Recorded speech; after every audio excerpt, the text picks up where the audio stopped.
Motard Geek pour We Are FPV. Bon, ça faisait quelques temps que je voulais vous faire un petit retour sur ce fameux châssis Nimbus que David vous avait présenté dans un unboxing que je vous mets dans la vidéo là en haut à droite. Donc ça a été un build pas très facile mais relativement intéressant, et c'est surtout que vraiment moi j'accroche énormément au look du quad. Par contre il y a deux trois points négatifs qu'on va évoquer durant ce démontage. Oui, parce que ça a été un démontage, c'est ce qui m'a poussé à faire cette vidéo. Voilà, rapidement, c'est le fait que je veuille installer tout le matériel dans ce petit châssis caméléon. Voilà, pour remplacer mon Alien là qui a plus d'1 an. Et, même si j'ai longuement hésité à passer sur un Alien 4 pouces et demi ou même 5 pouces, finalement je me suis dit que j'allais changer un peu et je suis parti chez Harmattan. Donc là, ce petit châssis Nimbus, donc vous connaissez à peu près, je pense, les specs, hein, je les avais déjà détaillés à plusieurs reprises, que ce soit sur le forum ou sur ma chaîne YouTube. Bon, vous allez le voir en le démontant. Donc j'ai volé avec en 5S, et donc déjà premier point négatif, donc c'est comment installer la batterie.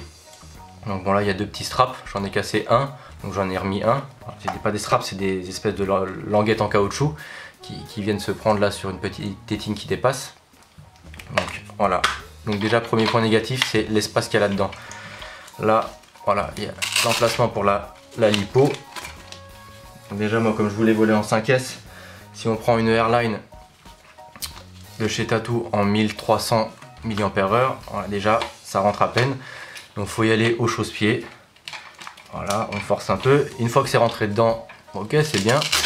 Mais là, pour aller mettre le strap, c'est une vraie plaie. Ça ressort. C'est pas facile à le choper derrière là. Donc je vais même pas le faire là sur la vidéo parce que sinon ça prendrait trop longtemps, même si je peux accélérer. Donc voilà, déjà ça c'est le premier point noir. Sans compter le fait que là on peut voir, alors j'ai pas un éclairage excellent mais bon, on peut voir que là il y a la Kiss qui est juste là, qui est collée à la lipo qui chauffe, et juste en dessous les ESC 4 en 1. Tout ça sans flux d'air particulier. Je vais vous avouer, ça chauffe quand même beaucoup, surtout en 5S. En 4S beaucoup moins. Donc voilà, donc ça c'est avec une Airline 1305S. Si on prend une V15, alors je sais pas comment ça se prononce, donc ne me charriez pas tout de suite dans les commentaires. Voilà, une 1350 toujours en 5S. Là c'est encore plus gros et c'est encore plus pénible à faire rentrer. Donc là il faut le faire rentrer en biais et après c'est une vraie plaie, donc je vais pas forcer. Mais j'ai volé avec, hein, pas de souci. Avec une 4S, là c'est une 1300 de chez Infinity, ça, pour le coup ça rentre beaucoup mieux, c'est plus simple. Et là même le strap à lipo est plus simple à récupérer. Voilà, il dépasse et là, voilà, on peut tirer dessus, ça y est, c'est scratché. Mais bon, c'est pas simple. Une 1500 c'est pas la peine. Bon là si c'est une 4S, j'avais un doute, c'est une 4S, bon, en tout cas chez ACE, ça rentre pas. Donc voilà, premier gros point noir, c'est l'emplacement de la lipo et le fait que tout ça, ça chauffe. Ensuite, l'autre point noir, bah, c'est que là-dedans, c'est pas très simple à monter.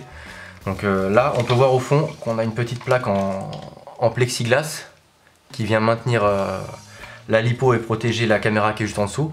Donc je vais la démonter et je vais vous montrer à quoi ça ressemble un peu sans cette plaque qui dissimule un peu l'électronique avec le strap qui est branché dessus.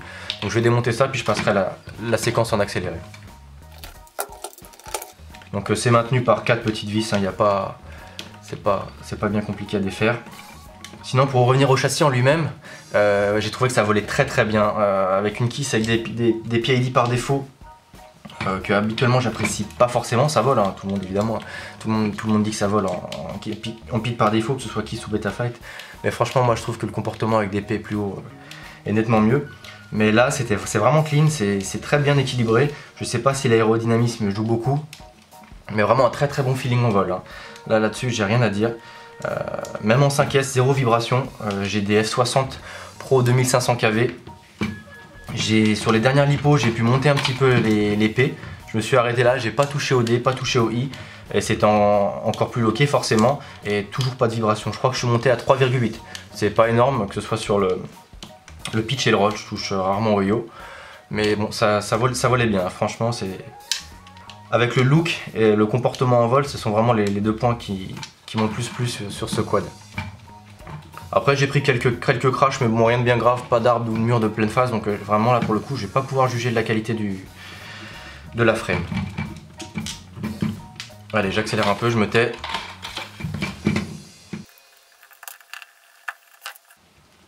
Donc voilà.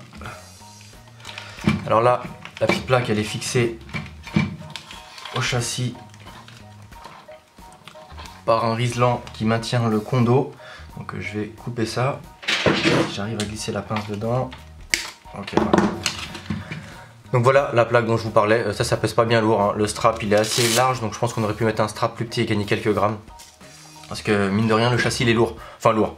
Il est moins lourd que mon Alien, je crois qu'il pèse 120 grammes avec la visserie. Et pourtant c'est la version lightweight du Nimbus. Donc j'imagine même pas celle en carbone plus épais, le poids qu'elle doit peser.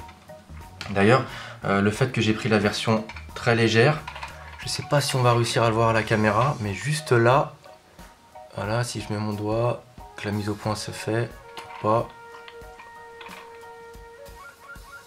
Bref, je vous prendrai une photo. Là, on a un tout petit trou dans le carbone. Aerodyn RC m'a proposé de le renvoyer pour m'en renvoyer un propre. Franchement, je l'avais attendu assez longtemps.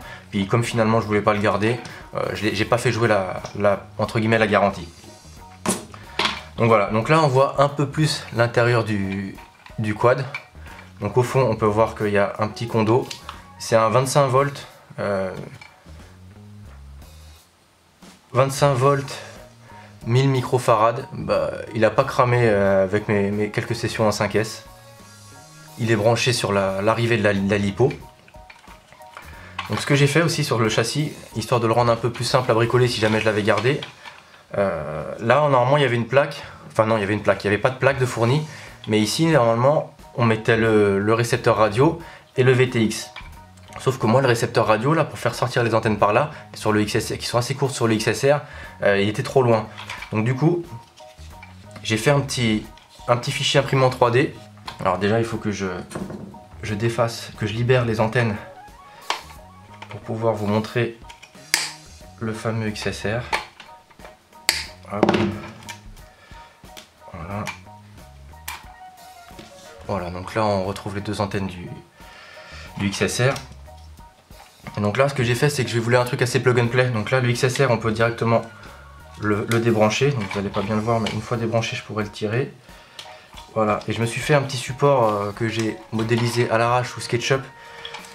Je pourrais vous montrer le modèle qui me permet du coup de venir fixer le récepteur radio et le XSR sur un support souple que je peux sortir, vous voyez, là. Donc ça c'est un support souple en TPU qui est pas au centre du carré 30 par 30. Donc là, voilà, on peut comme ça au moins le manipuler et venir l'attacher, détacher. Donc lui déjà on va le sortir, ça fera ça de moins dans le châssis, puisque de toute façon, comme je vous disais, je le dépouille pour le caméléon. Voilà, donc là on a le XSR qui est plug and play. Voilà. Et de l'autre côté, alors j'ai mis des riselants un peu partout, je vais couper ça.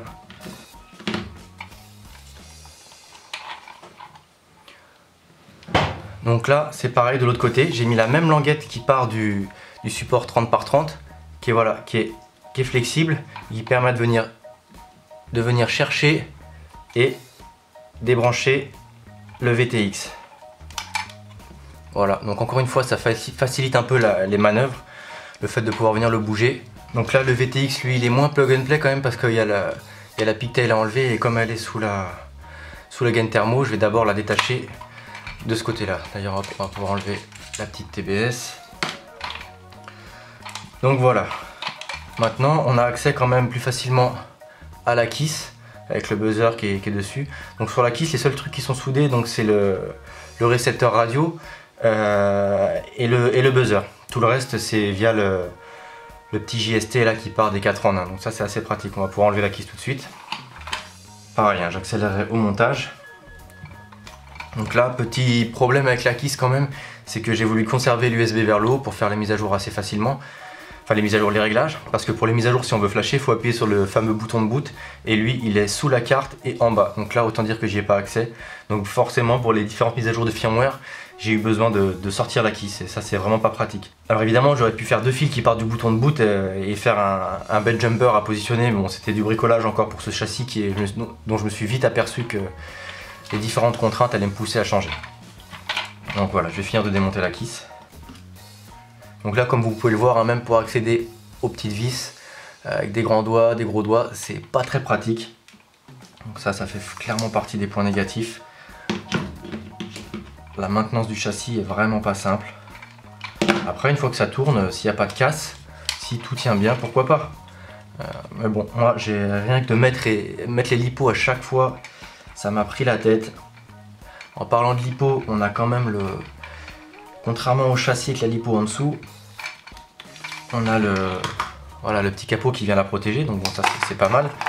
Mais pour faire tenir le quad en équilibre là-dessus, c'est pas simple, hein, donc on évite sur des décollages où les hélices touchent le sol, donc bon, encore un point négatif j'ai envie de dire. Donc voilà, la Kiss est sortie, donc comme vous pouvez le voir, on peut quand même la déplacer une fois qu'elle est dévissée, la déplacer et accéder au bouton de boot. Ah oui, ce que j'ai fait quand même, voilà, pour pas être coincé, je l'ai alimenté avec une prise, histoire de faciliter la maintenance encore une fois. Bon, ça fait un peu de poids, mais là j'étais pas au gramme près sur le châssis pour le coup. Donc voilà, donc là on peut retirer facilement les ESC, il reste plus que de brancher dessus donc le XSR et là la télémétrie du Tramp pour pouvoir le piloter depuis la Taranis. Si vous ne savez pas ce à quoi je fais référence, vous pouvez regarder le petit lien là-haut. Voilà, donc la Kiss elle est là, donc elle est encore accordée forcément au câble du Tramp. J'ai laissé suffisamment de mou pour pouvoir la manipuler et le Tramp lui, les câbles du Tramp est relié à la caméra juste en dessous. Donc on va pouvoir démonter la caméra pour que ça vienne avec. Donc pour enlever la caméra, il faut déjà retirer le support de GoPro. Donc ça c'est super bien pour la GoPro, il est soft mounté d'origine, ça bouge très peu, ça vibre très peu. Par contre pour une runcam, c'est pas super adapté parce qu'elle est un peu plus large, donc ça tient pas très bien. Donc je m'en suis quand même servi parce que je m'étais fait un support imprimé en 3D, mais malheureusement il bougeait sur le support, le soft mount juste en dessous, et comme c'est pas simple de faire du sur-mesure avec la coque arrondie, je suis resté là-dessus et avec un strap de là à là. Voilà. On va enlever ce petit support qui, ma foi, est plutôt bien conçu et pas lourd pour le coup.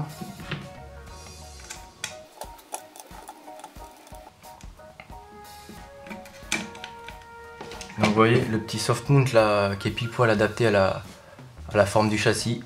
Hop. Donc là si on l'enlève.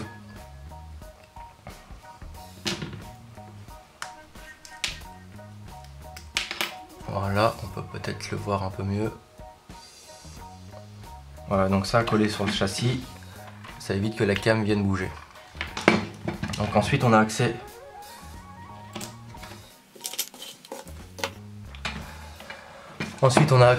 aux 4 vis qui maintiennent le support de caméra. Moi j'ai remplacé les vis, hein. Là on a des grosses vis un peu lourdes, mais les vis d'origine je les ai foirées les pas de vis. Je sais pas pour comment je fais mon compte, mais je foire tout le temps les pas de vis, donc là j'ai pris des vis plus solides, un poil plus lourdes, mais bon comme elles sont pas longues, c'était pas grave non plus. Donc là la caméra elle est à 30 degrés. J'ai fait un peu j'ai testé sur un circuit avec, ça suffisait pas forcément, c'était pas assez incliné. En freestyle ça me dérangeait pas, alors qu'habituellement je vole quand même plus proche des 40 degrés. Mais ça c'est aussi lié au fait que mon Alien il a des petits moteurs qui se traînent, donc on a quand même pas mal besoin de se pencher pour aller vite.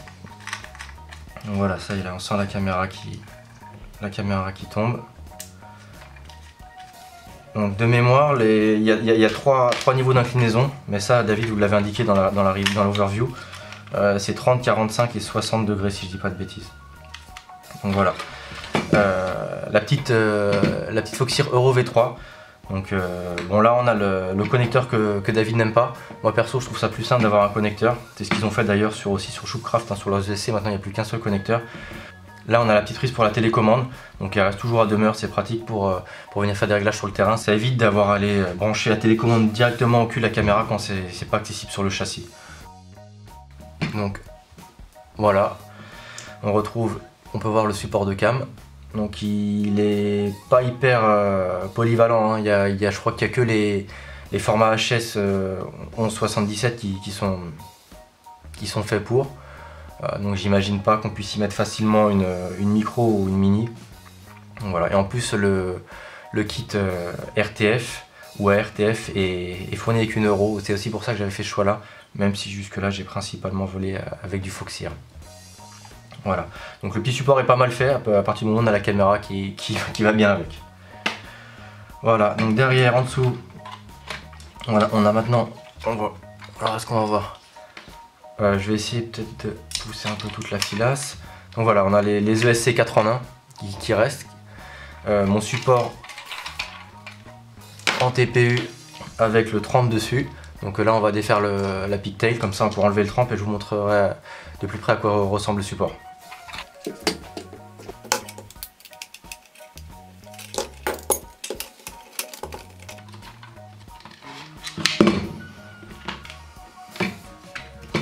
Alors voilà, maintenant que la pigtail n'est plus solidaire du châssis, on peut montrer à quoi sert le support incliné que j'ai modélisé et imprimé. Voilà, donc là, je ne sais pas si on se rend compte, mais ça me permet quand même de manipuler et fixer plus simplement que si c'était sur la plaque en 30 par 30 du milieu.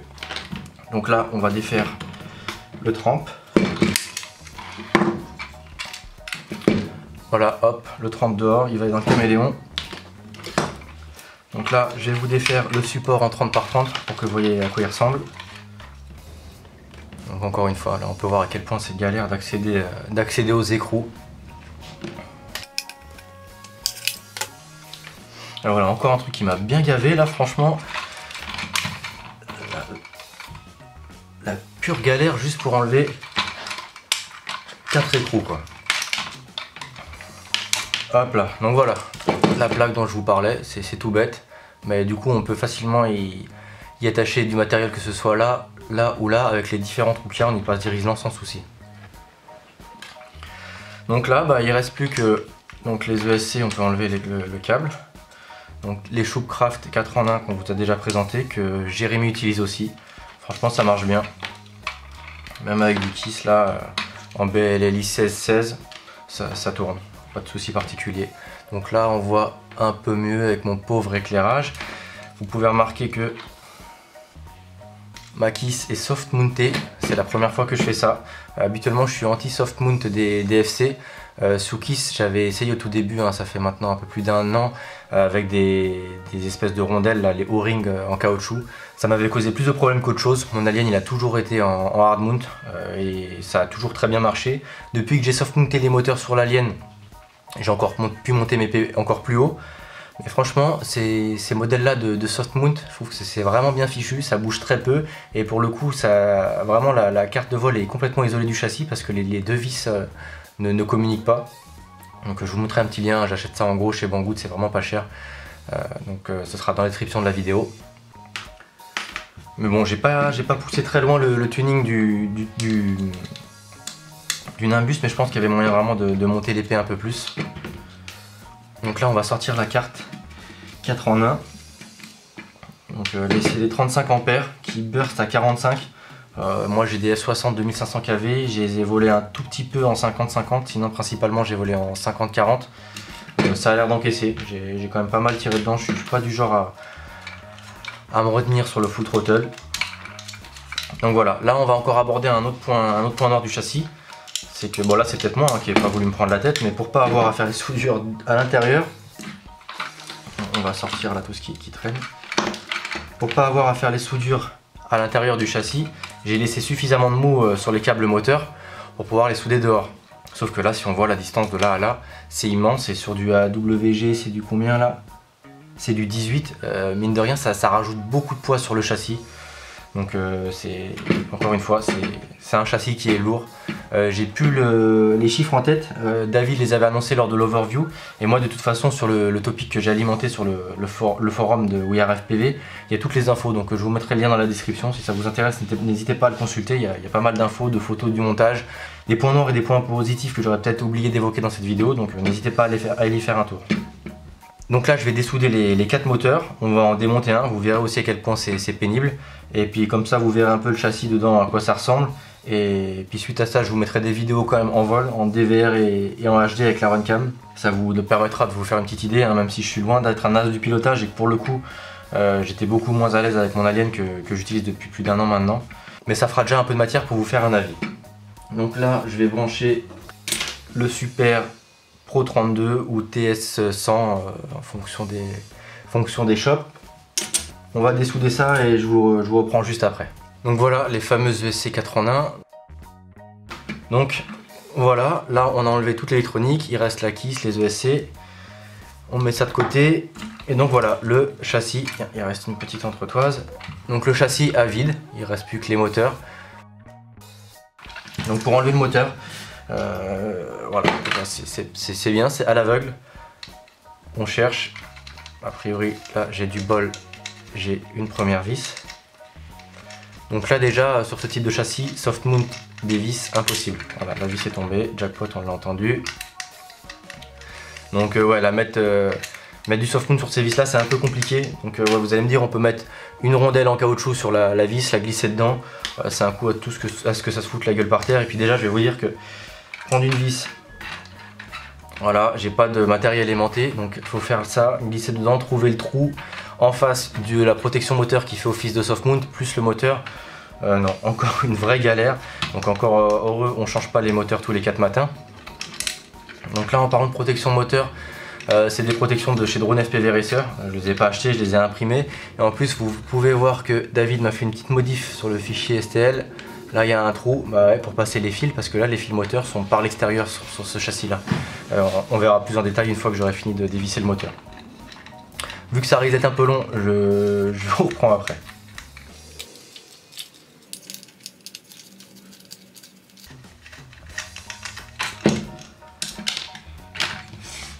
Donc voilà, un premier moteur de démonter. Donc là on va voir que les fils sont pour le coup assez longs. Là le passage de la jonction, les 3 côte à côte c'est trop épais, donc il faut en enlever d'abord un et ensuite les 2 suivants. Donc là on est sur une version quand même courte des fils, les autres qui sont à l'opposé de la carte sont encore plus longs que ça, vous allez voir. Et donc là hop, on a la protection moteur avec le trou sur le côté pour laisser passer les fils. J'avais un peu peur de casser mes fils là en les tordant, donc j'espère vraiment qu'en les remettant à plat pour passer sur le caméléon je vais pas les abîmer. Ce serait quand même dommage parce que les moteurs sont pas donnés. Rapide retour sur les S60, je sais que David il vous a fait une review qui est pas forcément à leur avantage. Et franchement moi les quads qu'avait volé David avant cette review, je les trouvais plutôt efficaces. Et sur le Nimbus honnêtement j'ai 0 vibration et c'est des moteurs qui fonctionnent pour moi très bien, ils ont vachement de couple, c'est un vrai coup de pied au cul et c'est assez génial pour le freestyle. Donc à voir sur le plus long terme avec le caméléon, mais c'est des moteurs qui me plaisent. Voilà, fin de la parenthèse. Donc je vais démonter les 3 autres et ensuite je vous reprends pour faire un dernier tour du châssis à vide. Ça y est, le châssis est entièrement dépouillé, alors là pour le coup c'est vrai qu'il me paraît léger. Il reste juste là les 2 petits supports en alu qui permettent de venir caler la plaque qui tient la lipo. Donc, je vais pas la démonter, en plus c'est les vis d'origine donc j'aurais peur d'abîmer le pas de vis. Donc voilà, c'est un châssis qui honnêtement c'est une bonne expérience à monter. Il a vraiment une sacrée gueule et il peut paraître gros comme ça mais il est assez petit et assez trapu. De toute façon c'est pas un 195 pour rien. Les masses sont vraiment bien réparties, c'est vraiment bien équilibré. Ça à ce niveau là j'ai aucun reproche. Ça a l'air assez solide. Maintenant j'ai pas assez volé avec.